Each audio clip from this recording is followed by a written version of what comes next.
Bismillahirrahmanirrahim. Assalamualaikum warahmatullahi wabarakatuh.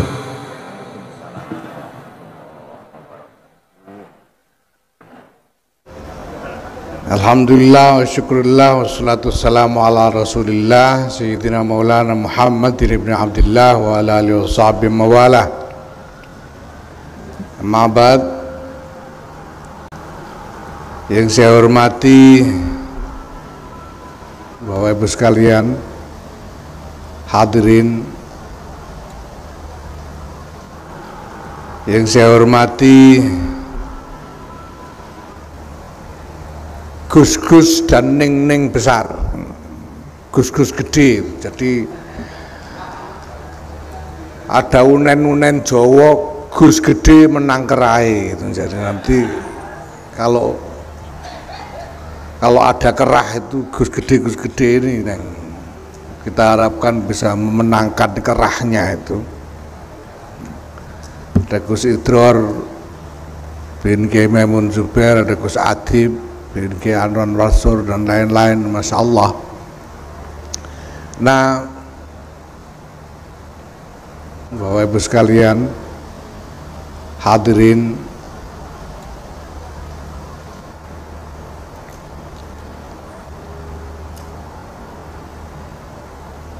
selama sekian puluh tahun urusan moderasi, toleransi, harmoni antar agama ini menjadi aktivisme, bahkan menjadi tradisi di kalangan para pengampunya. Saya jadi aktivis dialog antar agama itu sejak tahun 80-an. Ini itu sudah jadi tradisi, dan semakin kesini saya melihat bahwa para aktivis dialog antar agama itu makin lama makin bingung mau ngapain dengan dialog itu. Apa yang akan dilakukan terkait dengan hubungan antar agama ini. Ya. Tahun 2017, Wakil Presiden Amerika Michael Pence datang ke Indonesia, kemudian diadakan forum interfaith dialog di Istiqlal. Kebetulan saya diperintah untuk datang mewakili PBNU.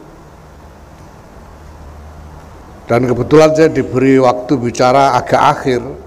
Di depan itu seperti biasanya kalau dialog antar beragama itu, para pimpinan agama yang hadir itu saling mendakwai satu sama lain dengan menceritakan ajaran-ajaran indah dari agamanya masing-masing tentang kemanusiaan, kasih sayang dan lain-lain. Itu perbuatan seperti itu sudah dilakukan sejak tahun 80-an. Maka ketika saya kemudian dapat kesempatan bicara, saya katakan, saya bilang, sudah sejak kapan kita bikin kegiatan seperti ini, kita lakukan kegiatan seperti ini? Sudah berapa lama kita melakukan kegiatan seperti ini? How long have we been doing all this? And what's the result? Apa hasilnya? Apakah keadaan menjadi lebih baik? Nyatanya keadaan tidak menjadi lebih baik, bahkan memburuk. Sejak tahun 80-an yang namanya konflik terkait dengan agama itu semakin memburuk secara global maupun secara domestik. Bahkan di negara yang katanya negara Bhinneka Tunggal Ika seperti Indonesia ini, konflik antar agama justru juga tetap bermunculan dalam skala yang semakin besar.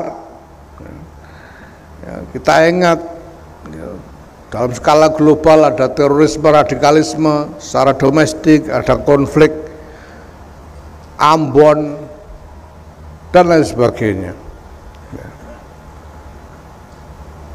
Saya bilang ini semua cuma punya satu kesimpulan, punya satu arti, yaitu bahwa kita melakukan ini dengan cara yang salah. Kita harus mencari cara lain supaya kegiatan ini lebih berguna. Dan menurut saya bilang cara yang baru itu pertama-tama harus dimulai dengan kejujuran. Kita semua harus jujur tentang apa masalah yang harus kita hadapi ini. Baru kita bisa melangkah ke depan. Nah, Bapak Ibu sekalian saya hormati, pada dasarnya sekarang semua pihak di berbagai negara itu kebingungan tentang apa yang bisa mereka lakukan. Nah, kebingungan ini sebetulnya kemudian ya ini menjadi fokus studi saya sebetulnya, walaupun tidak sekolah, selama beberapa dekade terakhir. Dan kenapa? Apa sebetulnya akar masalah dari ini? Saya sampai kesimpulan bahwa pada dasarnya konflik itu ya memang aslinya itu konflik gitu. Jadi al aslu fi mu'asyaratina ma'al ghair, ya itu ya adawah memang. Ratusan tahun kita terlibat pertarungan melawan kelompok-kelompok dari agama lain, ratusan tahun, dan dunia ini selama bahkan ribuan tahun adalah rimba pertarungan antar kelompok identitas termasuk agama-agama. Dulu ketika Indonesia ini dijajah oleh Belanda, ketika orang-orang pribumi ini menjadi warga negara kelas 3 yang martabatnya lebih rendah dari orang Arab dan orang Eropa. Tidak ada orang bicara soal toleransi beragama, tidak ada kebutuhan untuk itu.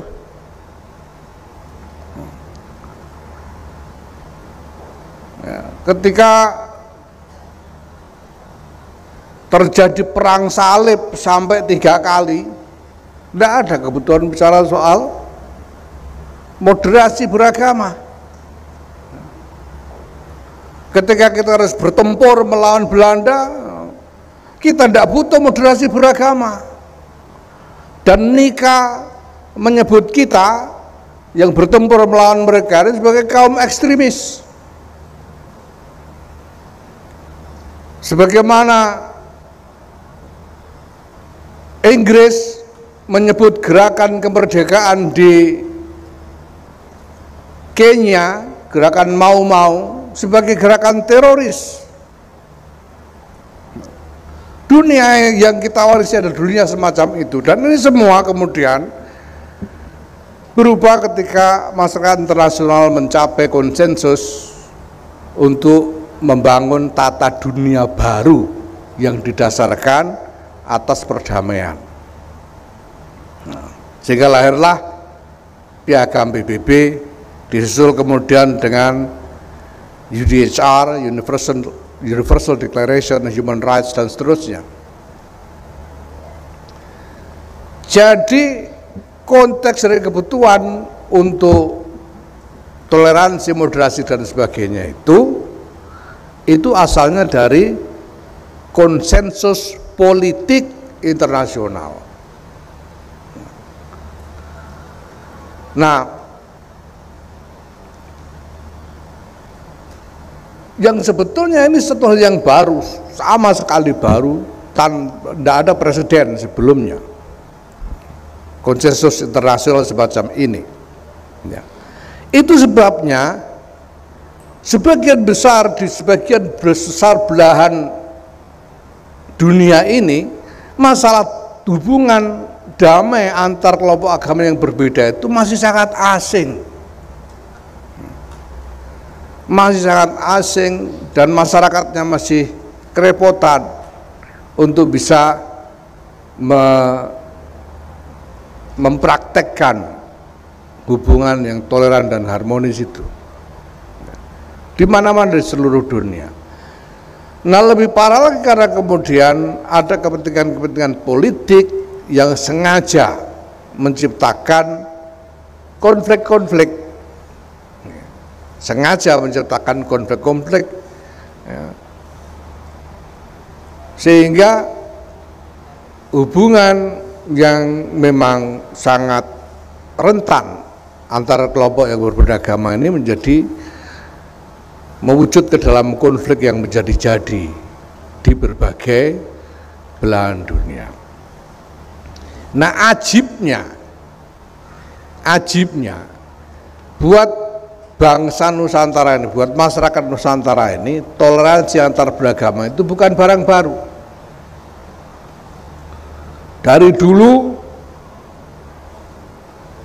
bangsa Nusantara ini menerima Islam begitu saja tanpa mempersoalkan mereka yang mungkin belum mau menerima atau belum sepenuhnya menerima. Makanya misalnya di kalangan masyarakat Jawa itu tidak dikenal terminologi kafir, tidak ada orang kafir di Jawa itu. Semuanya sama-sama orang Jawa. Dan orang Jawa itu Islam, gitu aja sudah. Tidak salat, ya sudah, pokoknya orang Jawa Islam, gitu aja sudah. Tidak dibilang kafir. Masih istiqomah maksiat, ya biar pokoknya orang Jawa itu Islam, gitu. Tidak ada istilah, gitu. Yang ada tuh kafiran. Ya, maknanya lain sekali. Kafir itu tidak ada terminologi kafir di kalangan masyarakat Jawa, karena kita terbiasa dalam hidup yang tidak membeda-bedakan satu sama lain. Nah, tantangan kita sekarang adalah bagaimana meletakkan semua ini ke dalam bingkai wawasan keagamaan. Ya, ini saya mau ngomong terus terang nih pada Gus-Gus dan Neng-Neng ini yang ngaji sejak kecil sampai sekarang, sampai kitab besar-besar sudah dipelajari semua ini ya. Ya. Semua kitab-kitab yang kita pelajari itu sebagian besar merupakan wawasan, buah dari wawasan yang mapan sejak abad pertengahan. Tumbuh di tengah masyarakat yang konteksnya adalah konflik antar kelompok identitas. Maka tidak heran kalau kemudian wawasan tentang hubungan antara kelompok agama yang berbeda ini masih wawasan-wawasan yang berdasarkan konflik.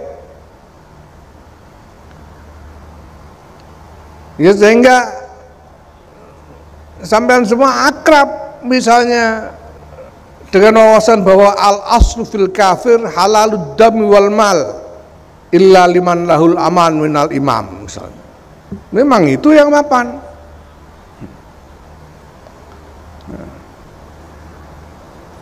Nah, dan ini kita semua ngaji itu.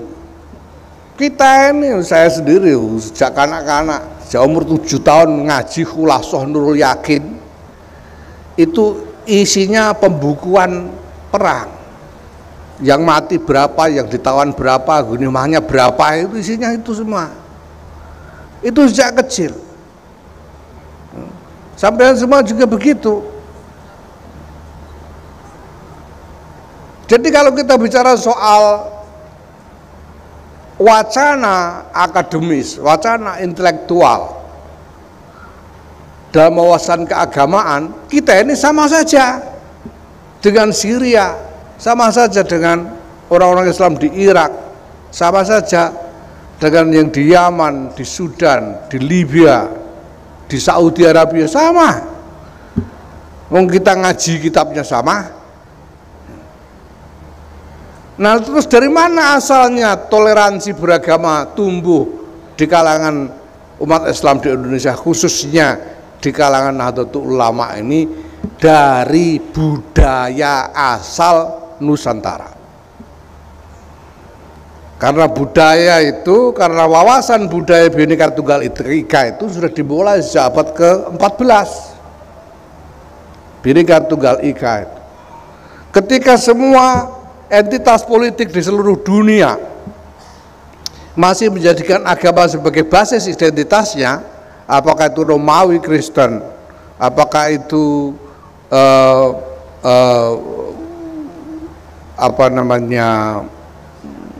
negara-negara India, Hindu atau Buddha,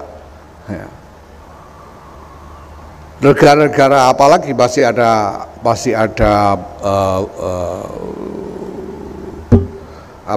Daulah Utsmaniyah waktu itu yang baru tumbuh, kemudian belakangan muncul Daulah Mughal di India dan lain sebagainya, semuanya memakai identitas agama. Ya. Pertama kali dalam sejarah peradaban umat manusia ada kerajaan menolak identitas agama adalah di Nusantara, yaitu kerajaan Majapahit ketika menyatakan Bhinneka Tunggal Ika. Itu adalah penolakan terhadap identitas agama bagi negara. Belum ada sebelum itu. Abad ke-14. Dan Majapahit punya kesempatan sekurang-kurangnya 2 abad untuk memamankan wawasan itu, sehingga kemudian begitu dalam jejaknya di dalam budaya masyarakat kita. Jadi kalau kita NU ini sekarang, kiai-kiai NU toleran itu marojeknya bukan dari kitab, dari budaya. Nah, tantangan kita adalah bagaimana kita memasukkan elemen budaya ini, mengintegrasikan elemen budaya ini ke dalam wawasan akademis, wawasan keagamaan yang muktabar. Itu tantangannya. Ya, maka sudah betul kalau yang diajak ikut dalam program ini gus-gus besar, neng-neng besar ini, karena mereka ini yang tanggung jawab. Ya. Saya pengen lihat nanti suatu saat salah seorang dari peserta ini mungkin jadi Rois Am, pengurus besar Nahdlatul Ulama. Ini tantangan luar biasa besar. Sampai hari ini ya kita belum sepenuhnya ketemu jawabannya. Kita baru sampai pada jawaban bahwa karena kita sudah menyetujui satu konsensus internasional, maka kita terikat dengan konsensus itu. Ya, atas dasar prinsip al-mu'minuna ala syurutihim atau an-nasu ala syurutihim. Karena sudah, walaupun tadinya norma dasarnya adalah konflik, karena sudah tanda tangan damai, ya sudah kita terikat dengan perjanjian damai. Dan itu dilakukan juga oleh Rasulullah Muhammad SAW. Kita baru sampai situ. Kita belum sampai pada jawaban. Dan sekarang kalau sudah tanda tangan damai tapi pihak lain ternyata tidak setia pada perjanjian itu, sekarang kita bagaimana? Kita belum sampai ke jawaban itu. Ini masih sesuatu yang harus terus digali. Jadi ini pesan yang pertama. Dan soal begini ini, orang Jerman nggak ngerti apa-apa. Serius. Nggak ngerti apa-apa orang Jerman. Bahkan mereka yang katanya ahli-ahli studi Islam itu nggak ngerti apa-apa. Saya sudah ketemu semua orang-orang itu goblok semua mereka. Sampean yang harus ngajari mereka. Jadi sampean ke Jerman tuh makom, sampean makom mengajar, bukan diajari. Jangan mau diajari orang Jerman, goblok-goblok ngajari terus ngalim-ngalim. Nggak bisa. Sampean yang ngajar. Ya. Ini yang pertama. Tapi yang kedua, tapi jenengan tetap butuh melihat. Ya karena saya tahu kayak Gus Sidro tuh ngertinya cuma Karangmangu sama Rusaifah. seumur hidup. Dunia fana ini ya cuma Karangmangu sama Rusaifa, nggak ngerti dunia yang lain kayak apa rupanya itu nggak ngerti ya. Soalnya habis waktunya buat ngaji itu. Nah maka penting buat sampean semua ini para peserta untuk melihat dunia ini lah, supaya lihat itu. Sampean selama ini cuma apa namanya mengetahui bahwa hum fi dhalalim mubin itu cuma dari kitab. Nah sampean sekarang ke Jerman, saksikan sendiri bagaimana dolalnya orang-orang itu gitu. Supaya sampean ngerti mereka dolalnya itu karena apa, dengan mindset seperti apa, sehingga sampean nanti tahu bagaimana caranya bicara kepada mereka dengan cara yang strategis. Bagaimana bertindak dalam apa muamalah dan muasyarah bersama orang-orang ini dengan cara yang lebih strategis, bukan dengan cara cah desa seperti selama ini. Cah desa itu kemarin saya bilang punya dua kebiasaan yang sulit dilupakan dan sulit dihapus. Pertama kebiasaan nyolong pelem, sama kebiasaan nguber layangan pedot. Desa biasanya nyolong pelem itu kan nyonggek sekali, pelemnya jatuh satu itu sudah untung. Kadang nyonggek bolak-balik nggak jatuh-jatuh gitu tuh dilakoni sewengi bedetet, itu kejadian desa itu. Jadi kalau jonggek itu coba nyonggek pelem satu-satu, itu kerjaannya. Saya lihat teman-teman semua ini susah sekali merubah mindset ini. Ngertinya itu cuma satu kali kerja dapat satu hasil, satu kali kerja dapat satu hasil. Ini kerjaan desoy. Harus kita rubah. Kita harus bekerja secara lebih strategis. Yang kedua kebiasaan nguber layangan pedot, yang penting gerutuk-gerutuk rame-rame nguber layangan. Kasih leangel, nek kasil layangannya ora kalap pemurat marit desan nek kasil kecekelen. Lah gitu itu yang ndak pelok nguber layangan pedot dianggap diragukan NU-nya, kan celaka itu. Ini kebiasaan-kebiasaan ini yang harus kita rubah. Kita harus berpikir lebih strategis ya. Sehingga sampean ini kan sudah apal, kalau soal qawaid itu apal sudah ya. Nah tapi untuk apa namanya ilzamul hukum itu kan butuh tasawur. Sampean butuh ngerti surahnya dunia itu kayak apa yang sebenarnya, itu butuh ngerti betul ya. Ya termasuk pilpres itu butuh ngerti surahnya pilpres itu kayak apa, itu kan butuh paham. Jangan asal layangan pedot diuber-uber ndak karuan. Ini sia-sia. Kalau bikin hukum tasawurnya nggak jelas, gimana sampean tahu sendiri. Nah makanya ini penting sekali pengalaman begini, ini sebagai awalan. Dan ke depan nanti masih ada banyak hal yang perlu sampean lihat sendiri dan perlu sampean cerna ya, supaya kita betul-betul bisa membangun satu wawasan tentang strategi Islam, wawasan tentang strategi peradaban yang hendak kita jalankan ke depan ya. Ini hal-hal yang berat tapi penting, dan saya tidak ragu-ragu menyampaikan ini karena ini sudah makomnya sampean semua ini sebagai gus-gus dan ning-ning besar ini. Pokoknya yang pertama-tama siap kerah gitu saja sudah, dan jangan kecil hati karena gus gede menang kerai gitu. Terima kasih, wallahul muwaffiq ila aqwamit thoriq. Assalamualaikum warahmatullahi wabarakatuh.